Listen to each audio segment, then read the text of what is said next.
هل انت عارف انك بتقضي تقريبا 20 سنة من عمرك نايم؟ ده طبعا اذا اخذنا في الاعتبار متوسط عمر الزول 70 سنة وانه الزول بينوم في اليوم 8 ساعات. تفتكر ال 20 سنة دي بتبني جسمك ولا بتهده؟ مشكلة العصر الحالي السهر واليوم المقلوب، يا اما سهران لوش الصباح يا اما بتنوم نوم الديك في الحبل، اقل حركة جنبك بتصحيك والنتيجة بتصحى تعبان ومرهق اكتر من الاول قبل ما تنوم، وزي كأنك كنت شغال بتحفر وما كنت نايم. فكرة النوم يا جماعة ما بس خطة راس في المخدة وغياب عن الوعي، وقت ما انت نايم في ورشة صيانة كاملة شغالة فيك الليل كله وانت نايم بتشخر وما جايب خبر. جسمك اثناء النوم بيفرز مواد كيميائية دقيقة، ليه؟ عشان يرمم الخلايا ويصلح الدمار اللي انت عملته خلال اليوم.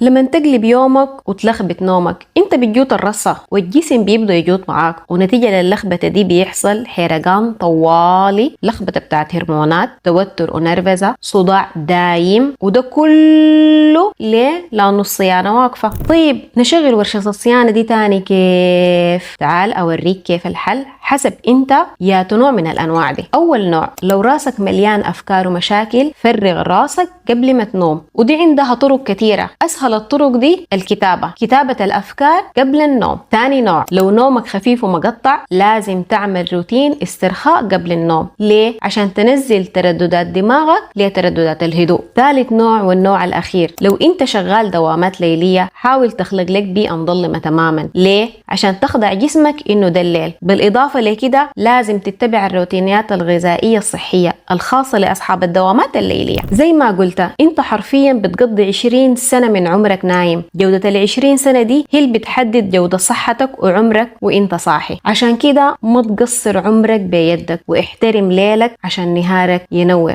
لو حاسي انك داير تسمع جسمك اكتر خصوصا في موضوع النوم واصل معاي، لسه في تفاصيل كتيرة مهمة جاية.